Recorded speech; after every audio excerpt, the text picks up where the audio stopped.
Bueno, buenas noches. La idea de esta charla es que tratemos de entender cómo funciona, cómo está conformado y cómo funciona el aparato respiratorio. Eh, en los cursos de buceo, ya en el primer curso, el de Open, ya se habla de enfermedades compresivas, se habla de barotrauma, se habla de barotrauma pulmonar, pero yo estoy convencido que cuesta entender por qué se produce, cuesta entender eh, cuál es el mecanismo de, de formación de estos traumas y de las enfermedades compresivas, principalmente de estas dos entidades. Y cuesta porque yo creo que para entender una enfermedad hay que entender primero cómo trabaja nuestro cuerpo en la normalidad. Entonces la idea de esta charla no es hablar tanto de buceo, sino hablar de la anatomía y la fisiología del aparato respiratorio y una idea del aparato circulatorio también, pero dentro de la normalidad. O sea, cómo está conformado el aparato respiratorio, cuáles son las funciones, para qué nos sirve, por qué y cómo respiramos. Y a partir de eso, en una segunda entrega, por ahí, en una segunda parte, sí hablar ya de las enfermedades, eh, estas enfermedades que acabamos de nombrar. Así que empezamos y yo les propongo, para tener una idea de cuáles son los órganos que conforman el aparato respiratorio, yo les propongo hacer un jueguito. Vamos a seguir toda la ruta que sigue en nuestro cuerpo el aire que nosotros respiramos, desde que entra hasta que vuelve a salir. A todas esas etapas del aparato respiratorio podemos poner nombres de calles, como que nosotros vamos en un coche pasando por diferentes calles, doblando a la derecha, doblando a la izquierda, y esas calles van a tener un nombre determinado. Esas calles van a ser los nombres de los órganos del aparato respiratorio, y así poder entender este, cómo está constituido el aparato. Sabemos que el aire lo podemos incorporar a nuestro organismo por dos lugares. Uno, las fosas nasales y otro, la boca. ¿Sí? Nosotros podemos respirar por la nariz y podemos respirar por la boca. Como cosa destacable, podemos decir que la boca está compartida por dos aparatos. El aparato respiratorio, por un lado, respiramos por ahí, y el aparato digestivo por el otro. Comemos por la boca. ¿Sí? ¿Cuál es la diferencia entre respirar por la nariz y respirar por la boca? Básicamente, respirar por la nariz va a permitir que el aire ya ingrese a las vías aéreas superiores un poquito más caliente y más humedecido que lo que entrara por la boca, ¿sí? Que si entrara por la boca. Eso por un lado, porque ya al pasar por la nariz es un tubito más chiquito que la boca, hay vasos sanguíneos alrededor que hacen que las caliente, hay unas células que empiezan a humidificar, y otra característica es que en la nariz tenemos pelos, ¿no es cierto? Y la nariz sirve de alguna manera, es el primer filtro para las impurezas gordas del aire. Si cualquiera de ustedes le ha tocado alguna vez lijar una pared, usar una moladora o algo por el estilo, van a ver que se van a llenar de polvo la cabeza, la cara, y una de las cosas que se llena de polvo es la nariz. Y si uno ve ahí, queda, si pintamos de color blanco, tenemos que rasquetear el color blanco en los pelos de la nariz. Es porque la nariz, a través de sus pelos, ya es un filtro importante para las partículas más grandes. Luego que el aire entra por las fosas nasales y por la boca, va a ir un órgano que se llama faringe. Y este órgano, igual que la boca, es compartido también por el aparato digestivo. Cuando uno respira, el aire pasa a la faringe. Cuando uno come o toma líquido, también lo que tome o coma va a pasar a la faringe. ¿Sí? Luego de la faringe, el aire puede ir por dos caminos. Uno, que vaya al aparato digestivo a través del esófago. Es una posibilidad. Nosotros, de hecho, tragamos aire permanentemente. Y otro, en lo que es aparato respiratorio, es que vaya para una manguerita ya, que se llama laringe. Laringe. Igual que el anterior, pero cambiándole la primera letra. Laringe. ¿Sí? La laringe, una de las características que tiene es que tiene las cuerdas vocales. ¿Sí? La laringe. Luego el aire continúa por un tubito que se llama tráquea. ¿Sí? Y la tráquea se va a dividir en dos tubos de características muy parecidas a la tráquea, que son los bronquios. El bronquio derecho, que va al pulmón derecho, y el bronco izquierdo, que va al pulmón izquierdo. El pulmón izquierdo es un poco más chico que el pulmón derecho, básicamente porque el corazón, si bien está en el centro del tórax, ocupa más el hemitórax izquierdo que el hemitórax derecho. Entonces, por una razón física, el pulmón izquierdo es más chico que el pulmón derecho. Estos bronquios en cada pulmón van a ir dividiéndose como si fuera un árbol en diferentes ramas, ¿sí? Cada vez más chicas de los bronquios. Después se van a formar los bronquiolos, que tienen la misma estructura que los bronquios e incluso que la tráquea. Y los bronquios van a ir dividiéndose cada vez más chicos, más chicos, más chicos, hasta que llegamos a los alvéolos. El alvéolo es la unidad anátomo-funcional del pulmón. El pulmón es una montaña de alvéolos. Y en los alvéolos es en el único lugar del aparato respiratorio que se realiza el intercambio gaseoso. ¿Sí? En los alvéolos es en el lugar donde a nuestro organismo va a ingresar el oxígeno que hemos respirado y de todo nuestro organismo va a ser eliminado el dióxido de carbono a través de los alvéolos, que va a ser eliminado de nuestro cuerpo por la respiración. ¿Sí?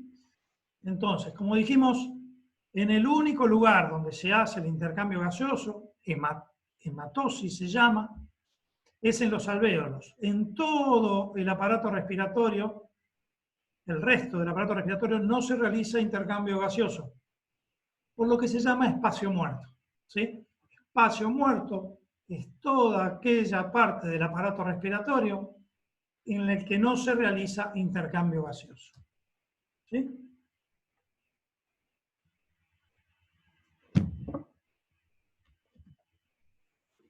Dijimos recién que el aire puede entrar por las fosas nasales, que sería esta, fosas nasales, o por la boca, ¿sí? Por la boca.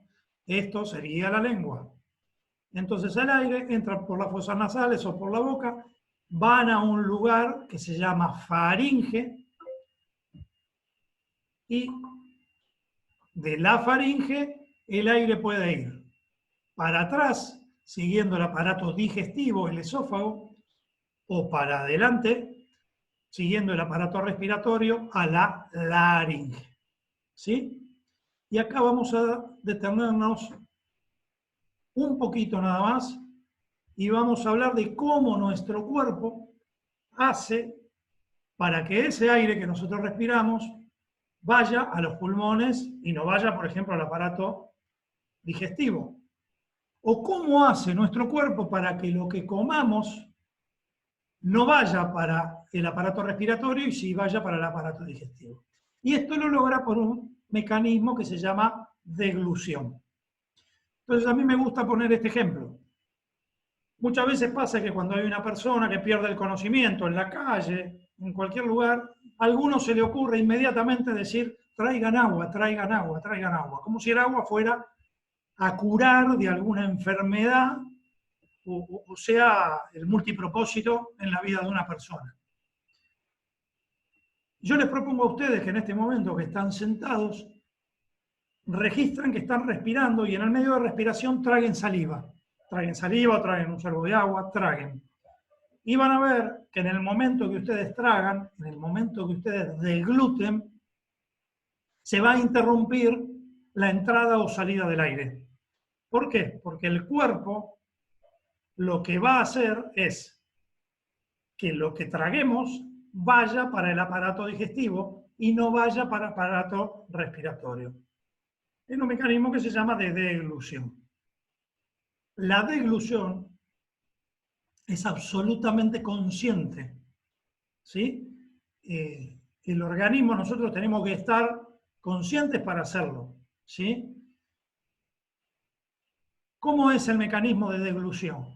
Si nosotros incorporamos agua o algo sólido, lo que va a pasar es que en nuestro cuerpo, esto que está arriba es la epiglotis, lo que va a pasar es que la epiglotis va a bajar, la laringe va a subir, la epiglotis cierra el paso a la vía respiratoria, por lo tanto lo que traguemos va a ir todo al aparato digestivo. Se cierra la epiglotis, la vía respiratoria queda cerrado, entonces lo que traemos va al aparato digestivo. A esto se suma que aquí en la laringe, como dijimos antes, tenemos las cuerdas vocales. Y cuando tragamos, prueben de hablar y tragar al mismo tiempo, no van a poder. Las cuerdas vocales tienden a ir a la línea media, también como para proteger que no pase ni agua ni líquido a las vías respiratorias. ¿Sí? Por lo tanto, cuando vean a alguien con pérdida de conocimiento, no se le vaya a ocurrir pedir agua. Si alguien trae agua, tómensela ustedes y después sigan atendiendo a la persona. Y si no saben qué hacer, llamen al médico, llamen al SAME, llevan a quien sea. Pero no le den líquido, no le den nada, porque a la persona lo único que podemos hacer es perjudicarla. Probablemente ese líquido vaya a la vía respiratoria y genere lo que se llama una broncoaspiración, con lo cual le vamos a complicar mucho más el cuadro a lo que venía ya teniendo esa persona. ¿Sí?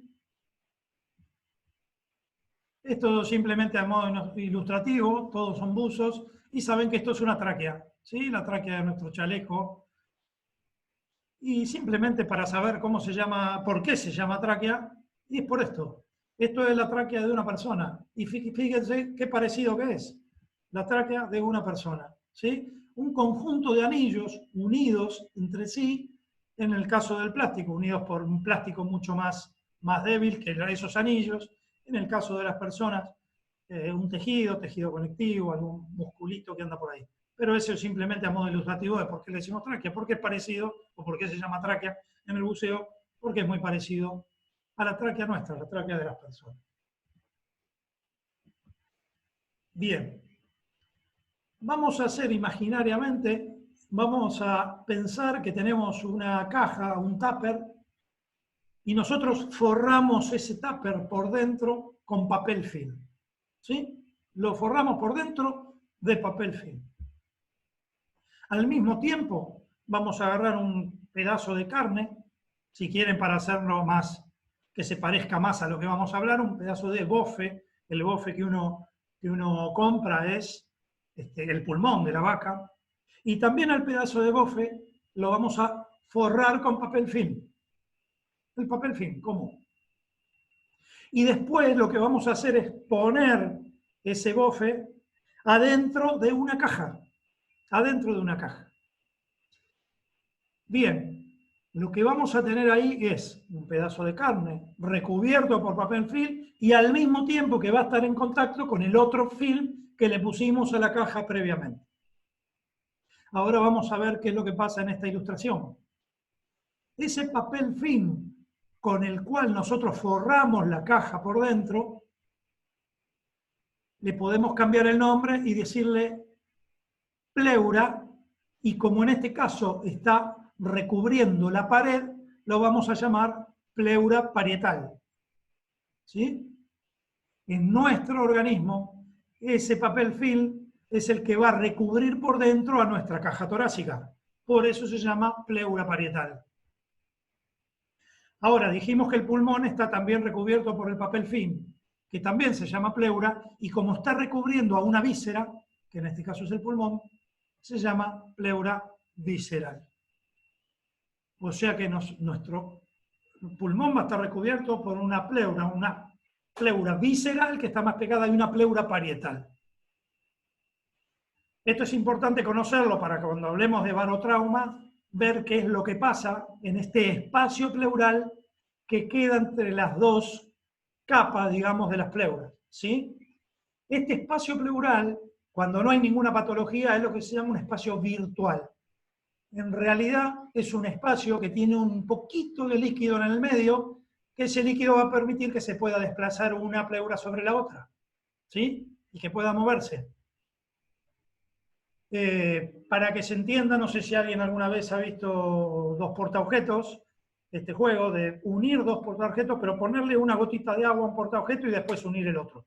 Van a ver que es muy complicado separarlo. Si uno lo quiere separar, es muy complicado. Lo que por ahí puede hacer es deslizarlo. Bueno, eso es lo que pasa con nuestras pleuras. Se va a deslizar una sobre otra y va a ser muy complicado que se separen. ¿Sí? Eso, en determinadas patologías, puede este espacio virtual convertirse en un espacio real. Y ahí meterse aire, meterse líquido, sangre, ¿sí? Pero esto es lo que se llama pleura visceral y pleura parietal. ¿Está? Bien. A modo de ilustración, esta es una foto de un pulmón de un fumador. De un no fumador. Se ve un pulmón con algunas manchitas negras que tienen que ver con el aire que respiramos, que no es exactamente puro. Y simplemente esta ilustración la pongo para que comparemos con un pulmón fumador. O sea que si alguno de los que está escuchando fuma todavía, a lo mejor con esto se le van un poquito las ganas. Es un pulmón que tiene muy restringida la capacidad esta de intercambiar, de intercambio de gases. ¿Sí? Bien. ¿Cuáles son las funciones del aparato respiratorio? Una de esto que estamos hablando, distribuir el aire. Hacer entrar el aire y llevarlo para que después se haga el intercambio gaseoso del que hablamos, a nivel de los alvéolos. Obviamente que son las dos características que más se le ocurren a una persona. Ahora, tiene más funciones el aparato respiratorio. Uno, como ya dijimos, filtrar, calentar, humidificar el aire que respiramos, ¿sí? Otra es regular el pH. ¿Qué quiere decir? Esto, nosotros cuando respiramos, nos ayuda a nivelar los niveles de dióxido de carbono que tenemos en el cuerpo. Después creo que lo vamos a entender un poquito mejor. Cuanto más dióxido de carbono tengamos en nuestro cuerpo, más ácido va a estar nuestro cuerpo. Cuanto menos dióxido de carbono, más alcalino. El cuerpo tiene que estar en un equilibrio entre la acidez y la alcalinidad. Y el aparato respiratorio nos ayuda a regular nuestro pH. ¿Sí? Y otra función importante que tiene, obviamente, es la producción de sonido. Si no circula aire por nuestras cuerdas vocales, no podemos emitir sonido. ¿Sí? Que es lo que le pasa, por ejemplo, a los traqueostomizados. Si ustedes tuvieron alguna vez la oportunidad de ver un traqueostomizado, van a ver que en principio no puede hablar, porque el aire le va a salir por la cánula y no va a pasar por la cuerda vocal, entonces no puede hablar. Luego de un trabajo de fisioterapia y de educación de la voz, puede ir emitiendo sonidos. Pero básicamente es muy importante para hablar el pasaje del aire. Bien.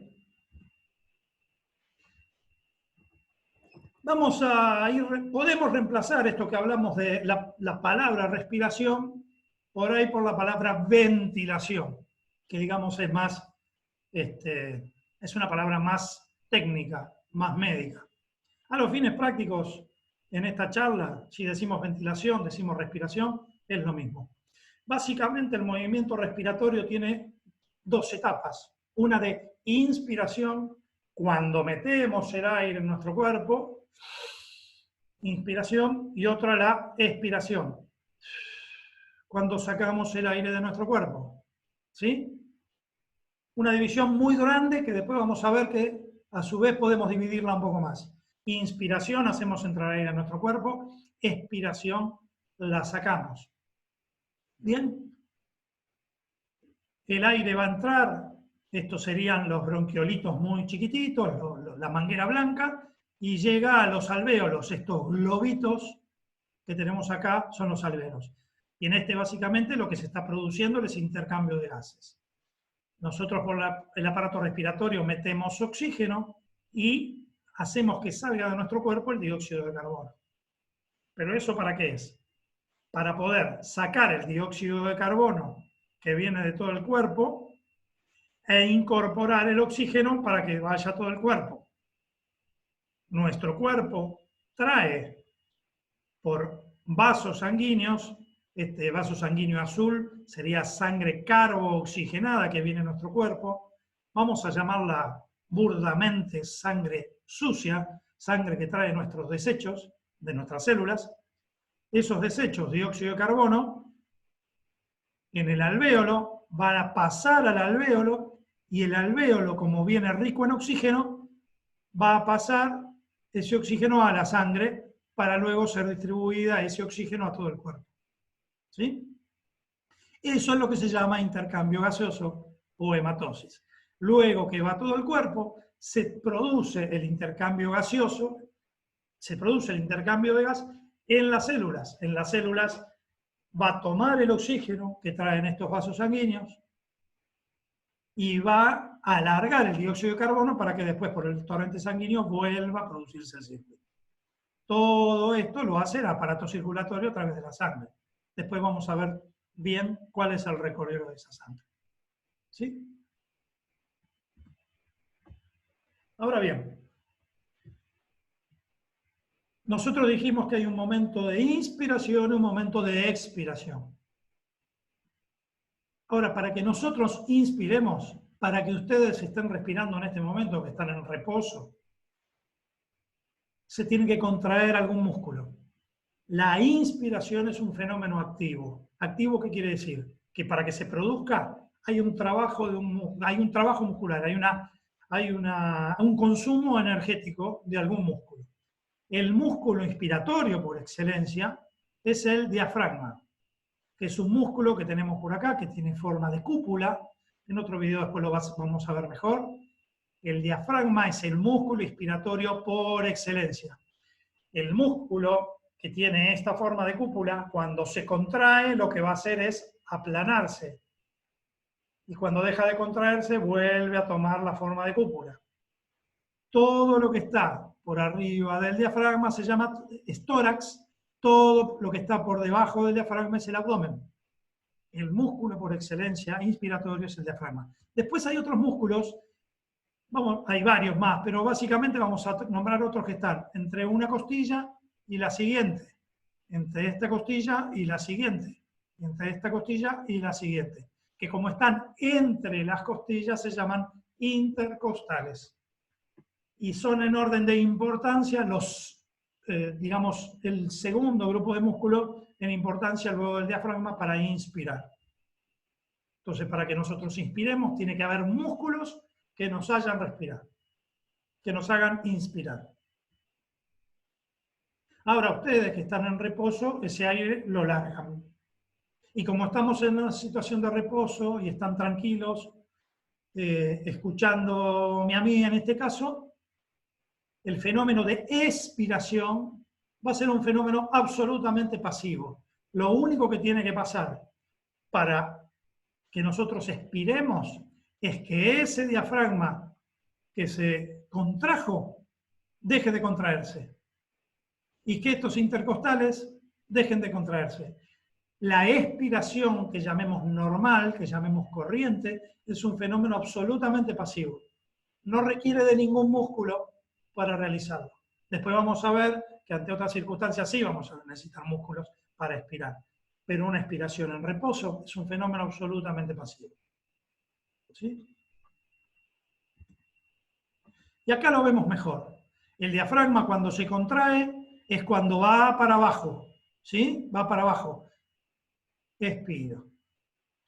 Inspiro, va para abajo, expiro.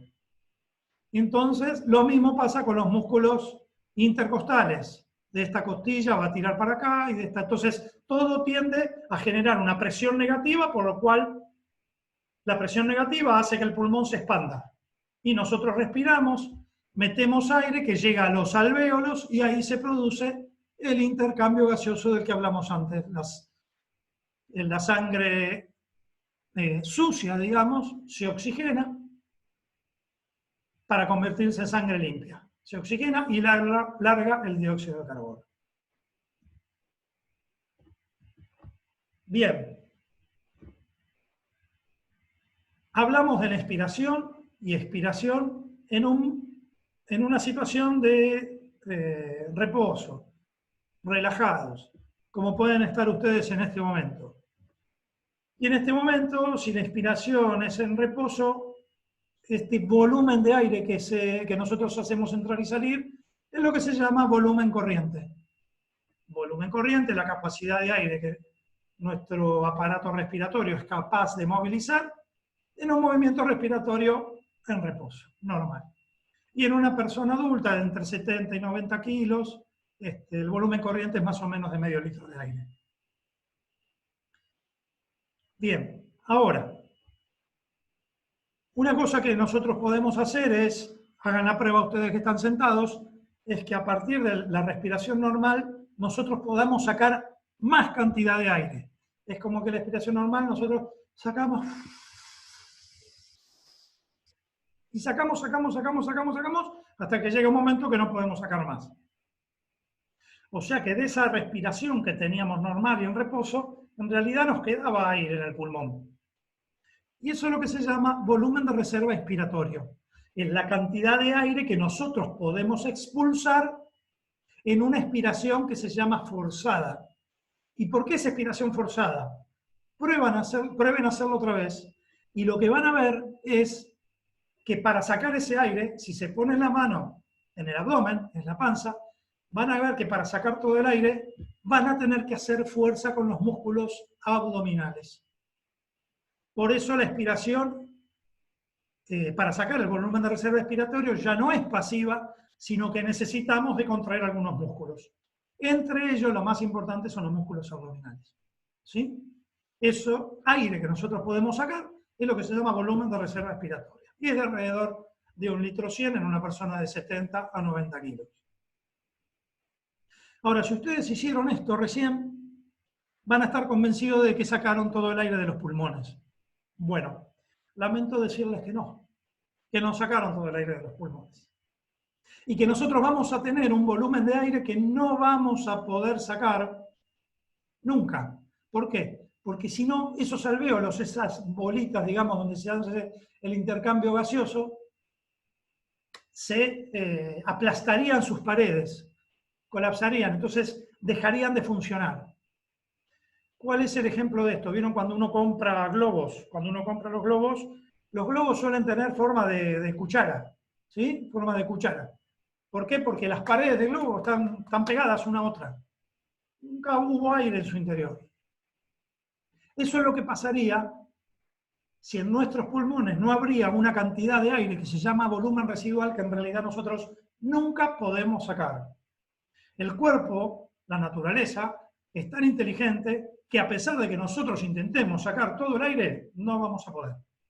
Obviamente que en cada movimiento respiratorio este aire se renueva, pero va a haber un volumen residual de más o menos 1,2 litros de aire que nunca vamos a poder sacar. Y es justamente para evitar que los alvéolos se colapsen y que dejen de funcionar. ¿Sí? Ahora hagamos otro movimiento. Nosotros estamos respirando normalmente. Lo que seguramente vamos a poder hacer es hacer entrar mayor cantidad de aire a nuestros pulmones del que estamos haciendo entrar en reposo. ¿Sí? Vamos a poder, lo que uno diría, respirar profundo. ¿Sí?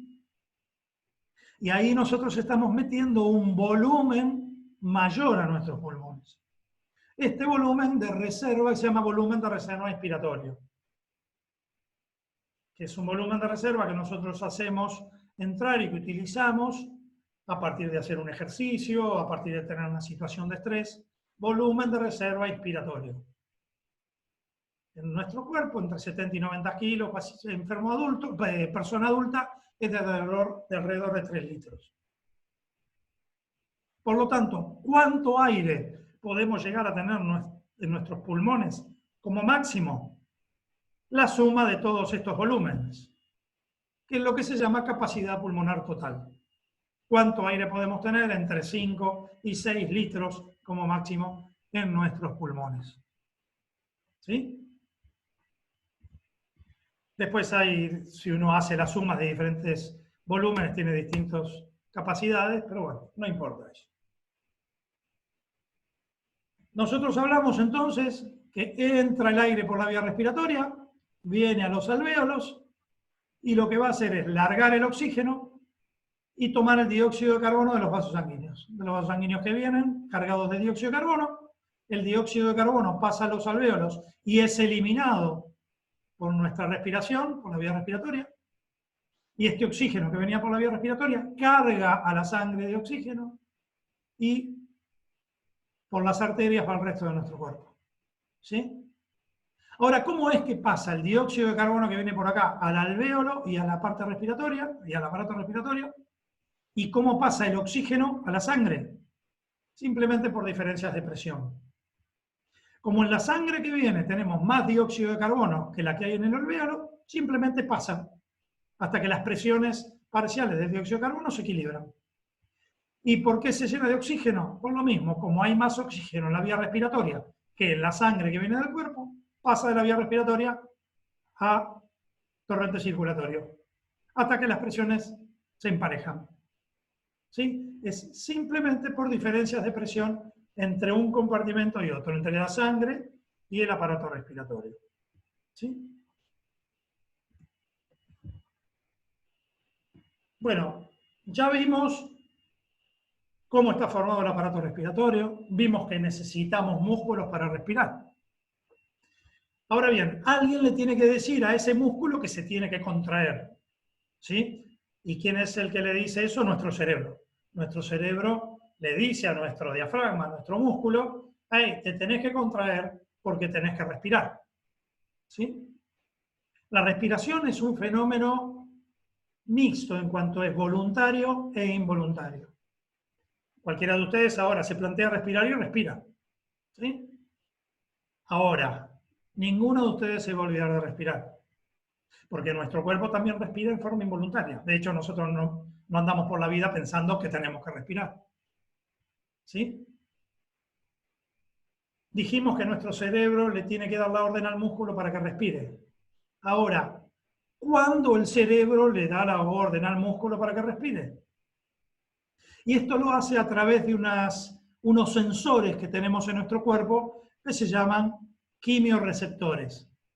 Quimiorreceptores. Tenemos quimiorreceptores a nivel central en nuestra cabeza y unos periféricos en el cuello. Vamos a detenernos sobre todo en esto. Los quimiorreceptores son sensores.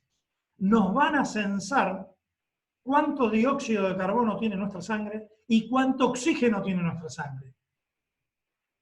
Pero nuestro cuerpo es tan inteligente que esos sensores van a estar más pendientes de los cambios del dióxido de carbono que del oxígeno. Lo que nos va a hacer respirar a nosotros no es la falta de oxígeno, sino que en realidad es la acumulación de dióxido de carbono. Entonces, cuando estos quimiorreceptores sensan en nuestra sangre que hay demasiado dióxido de carbono, ahí es cuando le dice al cerebro que le tiene que decir al músculo que se contraiga para respirar. ¿Sí? Esos quimiorreceptores son los que en definitiva van a desencadenar nuestro movimiento respiratorio.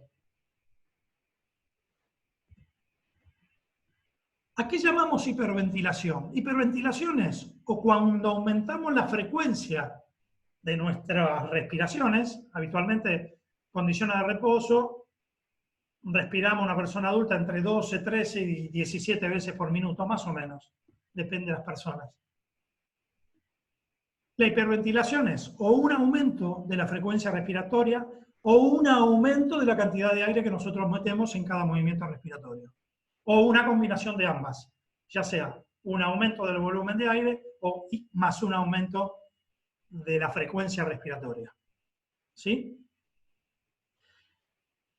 Cuando nosotros hiperventilamos, lo que va a pasar es que va a disminuir el dióxido de carbono en nuestra sangre.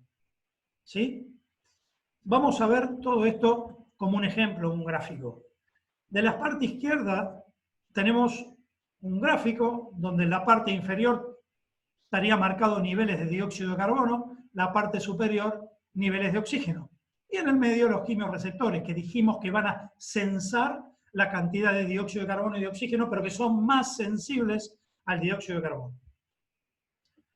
Si cualquiera de ustedes en este momento deja de respirar, lo que va a pasar es esto que vamos a ver en la parte izquierda del gráfico. El nivel de dióxido de carbono, la flechita azul, va a subir y el nivel de oxígeno, la flechita roja, va a ir bajando. ¿Pero qué es lo que va a pasar?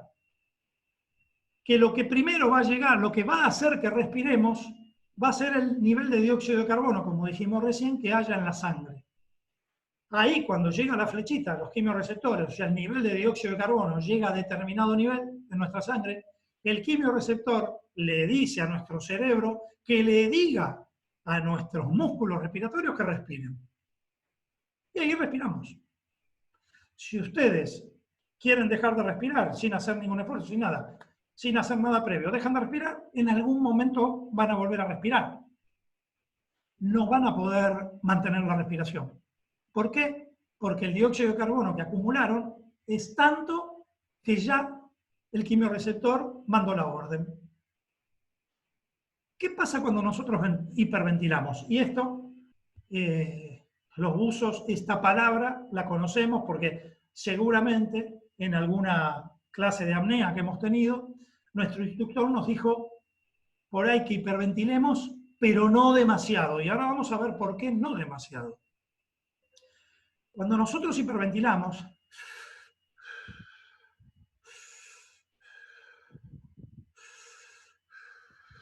una de las cosas que va a pasar, o sea, lo que va a pasar es que va a empezar a bajar en nuestra sangre, fíjense la flecha azul, van a empezar a bajar los niveles de dióxido de carbono.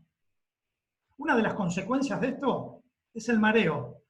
La típica hiperventilación que nosotros hacemos cuando inflamos 2 o 3 globos. Estamos hiperventilando. ¿Qué es lo que suele pasar? Es que nos mareamos. ¿Nos mareamos por qué? Porque bajan los niveles de dióxido de carbono, aumenta el pH, se alcaliniza el medio y esa alcalinización lo que nos produce son mareos. Eso es lo que nos va a pasar cuando hiperventilamos. Ahora, ¿qué pasa si nosotros mantenemos la respiración luego de la hiperventilación? ¿Sí? Recién hiperventilamos, nos bajó el dióxido de carbono y decidimos mantener la respiración. Lo que va a ir pasando es lo mismo que pasaba en el primer cuadro. Va a ir subiendo la cantidad de dióxido de carbono en sangre y va a ir bajando el oxígeno. Pero ¿cuál es la diferencia? Que partimos de niveles de dióxido de carbono mucho más bajos por la hiperventilación que hicimos. Entonces, lo primero que va a llegar al nivel de los quimiorreceptores son los niveles de oxígeno. Y ese es un problema, porque si lo primero que llega son niveles bajos de oxígeno, lo que va a pasarnos es que vamos a perder el conocimiento. ¿Sí? Ahora, nosotros perdemos el conocimiento, pero vamos a seguir en apnea. Seguimos sin respirar. Y como seguimos sin respirar, lo que va a ir pasando es que el dióxido de carbono se va acumulando. Sigue subiendo, sigue subiendo, sigue subiendo, hasta que alcance a ser censado este acúmulo de dióxido de carbono por los quimiorreceptores. Y ahí es donde se vuelve a desencadenar el mecanismo. El quimiorreceptor le avisa al cerebro que le avise al músculo para que se contraiga. O sea, esos niveles de dióxido de carbono lo que hacen es hacernos respirar. Si a nosotros esto nos pasa en superficie, nos pasa sentados, nos pasa... Es muy probable, no absolutamente, pero es muy probable que si nosotros perdemos el conocimiento, luego de un ratito, solitos volvemos a respirar y nos despertemos, si no hay otras patologías. Pero ¿cuál es el problema? Que si esto nos pasa bajo del agua, a lo que a nosotros nos va a pasar es que vamos a perder el conocimiento y después, por esta suba de dióxido de carbono que vimos, vamos a respirar. Y si respiramos y estamos abajo del agua, es muy probable que las consecuencias sean muy poco agradables, por no decir desagradables, y por no decir que corremos serio riesgo de ahogarnos. Porque esta agua que vamos a incorporar cuando respiremos se va a ir absolutamente, prácticamente en su totalidad, al aparato respiratorio. Por ese fenómeno de deglución que vimos al principio, nos vamos a ahogar. ¿Sí? Bien, y dijimos que todos los gases viajan en nuestra sangre a través del aparato circulatorio. Y así es como es el aparato circulatorio esquemáticamente. Tenemos un corazón derecho, un corazón izquierdo. El corazón derecho lleva, en general, sangre carbooxigenada, el corazón izquierdo sangre oxigenada. La sangre carbooxigenada pasa por los pulmones, se oxigena y va para el lado izquierdo. Este aparato circulatorio es un circuito cerrado. Entonces, si nosotros lo queremos entender, en algún momento le damos comienzo, en algún momento hacemos todo el circuito y en algún momento vamos a llegar al punto de comienzo. Y es lo que vamos a tratar de entender en este video. ¿Sí? Vamos a comenzar por nuestra aurícula derecha. ¿Sí? Llega la sangre sucia, la sangre carbooxigenada, a la parte del corazón derecho, ¿sí? A lo que es aurícula derecha, que es esta primer cavidad. La sangre llega a la aurícula por la cava superior y la cava inferior. De la aurícula derecha va a pasar al ventrículo derecho. ¿Sí? Pasa por una valvulita al ventrículo derecho. Siempre sangre, la azul, la sucia, la carbooxigenada. Del ventrículo derecho va a pasar por otra valvulita a las arterias pulmonares y de las arterias pulmonares van a ir al pulmón. Ahí pasa las arterias pulmonares, va al pulmón, ¿para qué? Para dejar el dióxido de carbono y cargarse de oxígeno. ¿Sí? Luego de los pulmones se cargaron de oxígeno y pasan a la aurícula izquierda, como se ve ahí. De la aurícula izquierda, luego de pasar por una válvula, al ventrículo izquierdo, y del ventrículo izquierdo va a ir a la arteria, digamos, principal del cuerpo, que es la arteria aorta, y de la arteria aorta se va a distribuir a todo nuestro organismo para dejar el oxígeno, tomar el dióxido de carbono y volver por las venas cava superior e inferior a la aurícula derecha, al punto inicial. Bien, ahí es como tenemos una idea de cómo funciona el aparato respiratorio y cómo se distribuye a través del aparato circulatorio el oxígeno y el dióxido de carbono. Esperemos haber sido claro, espero que se haya entendido, y entender lo normal nos va a permitir entender después las patologías más comunes en el buceo. ¿Sí? Así que bueno, muchas gracias y hasta la próxima.